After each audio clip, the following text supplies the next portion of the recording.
ఈ వీడియోలో కొన్ని ఇంట్రెస్టింగ్ విషయాల గురించి అయితే మనం డిస్కస్ చేద్దాం. రీసెంట్గా ఛాంపియన్స్ ట్రోఫీ జరిగింది కదా. సో ఛాంపియన్స్ ట్రోఫీలో అయితే మన ఇండియా గెలిచిందనమాట. అయితే ఈ ఛాంపియన్స్ ట్రోఫీని జరిపించింది మాత్రం పాకిస్తాన్. కానీ పాకిస్తాన్కి సుమారుగా 700 కోట్ల నష్టం వచ్చిందంట. సో అది ఏంటి అనే దాని గురించి కూడా మనం ఈ వీడియోలో డిస్కస్ చేద్దాం. మరో విషయం ఏంటంటే 1872లో ఒక షిప్ కనిపించింది. ఈ షిప్ చూడడానికి చాలా బాగుంది, అంటే ఎటువంటి డ్యామేజ్ లేకుండా చాలా నీట్గా ఉంది. కానీ ఈ షిప్లో ఉన్న క్రూ మెంబర్స్ అయితే ఒక్కరు కూడా కనిపించలేదు, వాళ్ళంతా మాయమైపోయారని కూడా కొంతమంది చెప్తున్నారు. సో ఆ షిప్ వెనుకున్న మిస్టరీ గురించి కూడా మనం ఈ వీడియోలో డిస్కస్ చేద్దాం. ఈ వీడియోలో ఇలాంటి మోర్ ఇంట్రెస్టింగ్ విషయాలు అయితే చాలా ఉన్నాయి. సో ఖచ్చితంగా ఈ వీడియో మీకు నచ్చుతుంది. సో మీరు మా ఛానల్ సబ్స్క్రైబ్ చేసుకున్నారంటే ఇలాంటి మోర్ ఇంట్రెస్టింగ్ వీడియోస్ అయితే నేను మీ ముందుకు వచ్చేస్తాను. సో ఇంకెందుకు ఆలస్యం, వీడియోలోకి వెళ్ళిపోదాం. నెంబర్ 1, రీసెంట్గా ఛాంపియన్స్ ట్రోఫీ జరిగింది కదా. ఈ ఛాంపియన్స్ ట్రోఫీలో అయితే మన ఇండియా గెలిచింది. బట్ ఈ ఛాంపియన్స్ ట్రోఫీని జరిపించింది మాత్రం పాకిస్తాన్ వాళ్ళు. బట్ పాకిస్తాన్ టీంకి సుమారుగా ఈ ఛాంపియన్స్ ట్రోఫీ వల్ల 700 కోట్ల నష్టం వచ్చిందంట. అయితే వాళ్ళు ఈ ఛాంపియన్స్ ట్రోఫీని హోస్ట్ చేయడం కోసం అని చెప్పి సుమారుగా 869 కోట్లు అయితే ఖర్చు పెట్టారంట. అందులో 480 కోట్లు అయితే మాత్రం ఓన్లీ క్రికెట్ స్టేడియంస్ రెనోవేషన్ కోసం అయితే ఖర్చు చేశారు. అలాగే మరో 330 కోట్లు అయితే ఈ ఈవెంట్ కోసం, అలాగే టీమ్ మేనేజ్మెంట్స్, అలాగే టీమ్ ప్లేయర్స్ వస్తారు కదా వాళ్ళ కోసం అని చెప్పి ఖర్చు పెట్టారంట. ఇలా చూసుకున్నామంటే మొత్తంగా వాళ్ళు ఖర్చు పెట్టింది 869 కోట్లు. బట్ వాళ్ళకి వచ్చింది ఎంతో తెలుసా? కేవలం 50 కోట్లు మాత్రమే వచ్చిందంట. అది కూడా హోస్టింగ్ ఫీజు, అలాగే స్పాన్సర్షిప్, అలాగే టికెట్స్ ద్వారా ఓన్లీ 50 కోట్లు మాత్రమే వచ్చిందంట. ఎటు చూసుకున్నా కూడా సుమారుగా 700 కోట్ల పైన నష్టం వచ్చిందని చెప్పి అఫీషియల్గానే వాళ్ళే అనౌన్స్ చేశారు. అయితే ఇందుకు రీజన్ ఏముంటుంది అంటే మాత్రం ఖచ్చితంగా చెప్పాలంటే మన ఇండియా మ్యాచెస్ అన్నీ దుబాయ్లో జరిగాయి. సో అలాగే ఫైనల్, సెమీఫైనల్ మ్యాచెస్ కూడా అన్నీ దుబాయ్లో జరిగాయి. సో మెయిన్ ఇంకో రీజన్ ఏంటంటే పాకిస్తాన్ టీం మాత్రం ఓన్లీ గ్రూప్ స్టేజ్లోనే బయటకు వచ్చేసారు.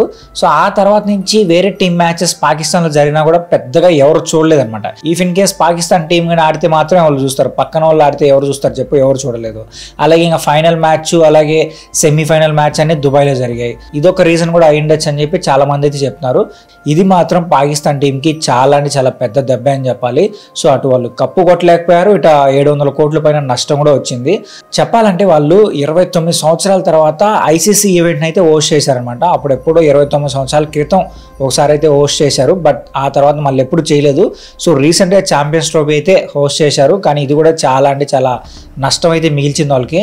మరి ఫ్యూచర్లో మరోసారి హోస్టింగ్కి వస్తారా అంటే మాత్రం నాకైతే డౌట్ అనిపిస్తుంది. చూద్దాం మరి. దీనిపైన మీరేమనుకుంటున్నారు కూడా కింద కామెంట్ చేసి చెప్పండి. నెంబర్ 2, 1872లో ఒక షిప్ సముద్రంలో వెళ్తున్నప్పుడు వాళ్ళకి ఒక పెద్ద షిప్ అయితే కనిపించింది. అయితే వాళ్ళు వెంటనే ఆ షిప్లోకి వెళ్ళి చూసిన తర్వాత షిప్ చూడడానికి నీట్గానే ఉంది. అంటే దాంట్లో ఎటువంటి ప్రాబ్లం జరిగినట్టు కానీ, లేదంటే సామాన్లు కింద పడ్డం కానీ, ఏమన్నా పగిలిపోయినట్టు కనిపించడం కానీ ఏమీ లేదనమాట. షిప్ మాత్రం చాలా నీట్గా ఉంది. బట్ ఆ షిప్లో ఒక్క క్రూ మెంబర్ కూడా లేరు. అసలు ఆ షిప్లో ఉన్న సిబ్బంది ఏమైపోయారని మాత్రం మిస్టరీగా అయితే ఉందన్నమాట. అయితే ఈ షిప్ పేరేంటంటే మేరీ సెలెస్టియన్ షిప్. దీనికి మరో పేరు కూడా ఉంది, ఏంటంటే గోస్ట్ షిప్ అని కూడా పిలుస్తూ ఉంటారు. అయితే 1872లో ఈ షిప్ అయితే సముద్రంలోకి వెళ్ళింది అనమాట. ఈ షిప్లో సుమారుగా 10 మంది సిబ్బంది ఉన్నారని కూడా తెలుస్తుంది. అలాగే ఈ షిప్లో ఏంటంటే 1700 ఆల్కహాల్ బాటిల్స్ కూడా ఉన్నాయంట. బట్ ఈ షిప్ సముద్రంలోకి వెళ్ళిన తర్వాత ఏం జరిగిందని మాత్రం ఎవరు కరెక్ట్గా చెప్పలేకపోతున్నారు. కానీ ఈ షిప్ కనిపించిన తర్వాత మాత్రం ఈ షిప్లో ఉన్న ఆల్కహాల్ బాటిల్స్ కానీ, లేదంటే బెడ్షీట్స్ కావచ్చు, లేకపోతే అక్కడ ఉన్న ప్రాపర్టీస్ కానీ ఏమీ డ్యామేజ్ అవ్వలేదు.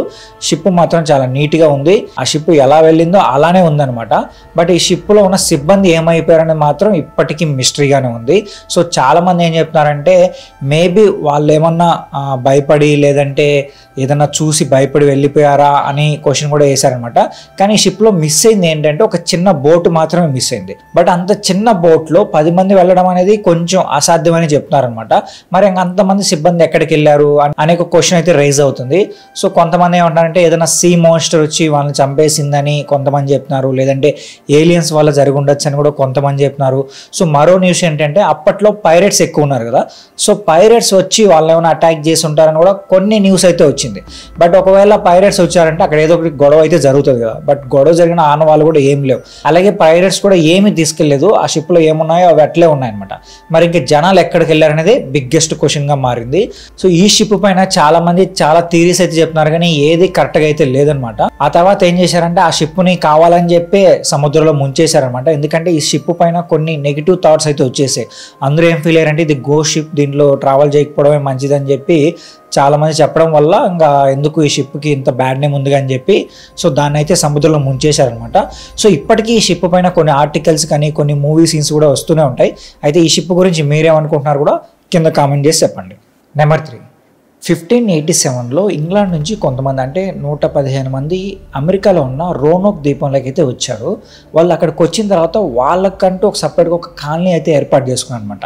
సో అక్కడే ఉన్న తర్వాత కొన్ని సంవత్సరాలు అంటే ఒక 3 years తర్వాత అంటే 1590లో కొంతమంది అక్కడికి వెళ్ళి చూస్తే మాత్రం అక్కడ ఒక్కరు కూడా లేరు. అసలు ఏమైపోయారని కూడా తెలీదు. వాళ్ళు అక్కడి నుంచి ఎక్కడికైనా వెళ్ళిపోయారా, లేదంటే ఫుడ్ లేక చనిపోయారా, లేకపోతే వాళ్ళ పైన ఎవరైనా అటాక్ చేశారనేది సో మిస్టరీగా అయితే ఉందన్నమాట. ఇంకో విషయం ఏంటంటే అక్కడ పెద్దగా డిస్టర్బెన్సెస్ జరిగినట్టు కూడా ఏం అనిపించలేదు. అంటే ఎవరైనా వచ్చి అటాక్ చేసినట్టు కూడా పెద్ద డిస్టర్బెన్సెస్ అయితే ఏం అనిపించట్లేదు అనమాట. సో వాళ్ళుగా వెళ్ళిపోయారా, లేదంటే ఏమైనా మాయమైపోయారా అనేది మాత్రం సో మిస్టరీగా అయితే మిగిలిపోయింది. నెంబర్ 4, ఉక్రెయిన్లో ఒడేసా అనే నగరం కింద సుమారుగా 2500 సొరంగాలు అయితే బయటపడ్డాయి అనమాట. అయితే ఈ సొరంగాలు చాలా అంటే చాలా గజిబిజిగా ఉంటాయి. అంటే ఒకసారి లోపలికి వెళ్ళామంటే ఎటు పోయి ఎటు వస్తామో కూడా తెలియదు. బట్ 2005 సంవత్సరంలోనే ఒక అమ్మాయి, మాషా అనే అమ్మాయి సో ఈ సొరంగాల్లోకి అనుకోకుండా వెళ్ళింది. బట్ వెళ్ళి తను ఎలా బయటికి రావాలో తెలియక అలానే సొరంగాలకి తప్పిపోయింది అనమాట. అయితే ఈ అమ్మాయి కోసం చాలామంది అయితే వెతికారు, బట్ కనిపించలేదు. తర్వాత 2 ఏళ్ళు అంటే 2007 సంవత్సరంలో అయితే ఈ అమ్మాయి సంబంధించిన ఆనవాళ్ళు అయితే కనిపించాయి. సో అప్పటికి ఈ అమ్మాయి పూర్తిగా చనిపోయిందని నిర్ధారించేసుకున్నారనమాట.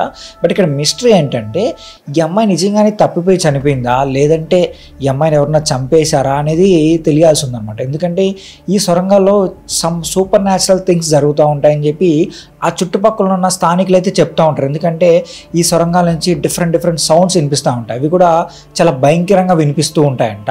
సో మరో విషయం ఏంటంటే ఈ సొరంగాల్లో కొన్ని నీడలు కనిపిస్తాయంట. అవి డిఫరెంట్ షేప్లో ఆకారంలో ఉంటాయి ఆ నీడలని అక్కడ ఉన్న స్థానికులు అయితే చెప్తూ ఉంటారనమాట. బట్ ఈ సొరంగాల్లో ఏముంది అనేది మాత్రం ఇప్పటికీ మిస్టరీగా ఉంది. అలాగే ఆ అమ్మాయి ఎలా చనిపోయింది, సో నిజంగానే అమ్మాయి తప్పిపోయి చనిపోయిందా, లేదంటే ఈ సొరంగాల్లో ఏదైనా పెద్ద రహస్యం దాగుందా అనేది మాత్రం సో తెలియాల్సి ఉందన్నమాట. బట్ ఇప్పుడు కూడా ఈ సొరంగాల్లోకి వెళ్ళాలంటే మాత్రం చాలామంది అయితే భయపడుతున్నారు. సో చూద్దాం మరి ఫ్యూచర్లో ఈ సొరంగాల గురించి ఏమన్నా బయటపడుతుందేమో అనేది. Number 5, giant squid. ఇవి ఎక్కువగా పురాణాల్లో ఉంటాయని చెప్పి చాలామంది అయితే భావించారనమాట. బట్ ఏంటంటే 2004లో ఈ జీవి కనిపించింది. సో దాంతో ఓకే ఇవి నిజంగానే ఉన్నాయని చెప్పి అప్పుడు నిర్ధారించుకున్నారు. ఇవి చూడడానికి ఎలా ఉంటాయంటే కొంచెం ఆక్టోపస్ టైపే కనిపిస్తాయి, బట్ ఇవి డిఫరెంట్ అనే చెప్పాలి. ఇవి సుమారుగా 60 అడుగుల వరకు పొడవు పెరుగుతాయి అండ్ 275 కేజీల వరకు బరువు ఉంటుందని చెప్పి సైంటిస్టులు అయితే చెప్తున్నారు. వీటి కన్ను వచ్చి చాలా పెద్దవిగా ఉంటాయి, అంటే సుమారుగా 30 సెంటీమీటర్ల వరకు ఉంటుందంట. ఇవి సముద్ర లోతులు అంటే 1000 అడుగుల నుంచి 3000 అడుగుల లోతులో ఇవి ఎక్కువగా ఉంటాయని చెప్పి చెప్తున్నారు.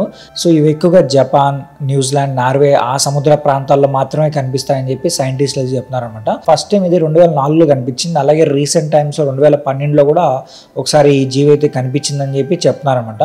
సో ఇవి ఎక్కువగా సముద్రం లోపల ఉండడం వల్ల వీటి గురించి పెద్దగా తెలీదు. బట్ ఇప్పుడు సైంటిస్టులు అయితే వీటి గురించి కొంచెం రీసెర్చ్ చేయడం అయితే స్టార్ట్ చేశారు. చూద్దాం మరి ఈ జీవి గురించి ఇంకొన్ని ఇంట్రెస్టింగ్ విషయాలు అయితే బయటకు వస్తాయేమో అని. అయితే ఈ వీడియో పైన మీరేమనుకుంటున్నారు కూడా కింద కామెంట్ చేసి చెప్పండి. ఇలాంటి మోర్ ఇంట్రెస్టింగ్ వీడియోస్ అయితే నేను మీ ముందుకు వచ్చేస్తాను.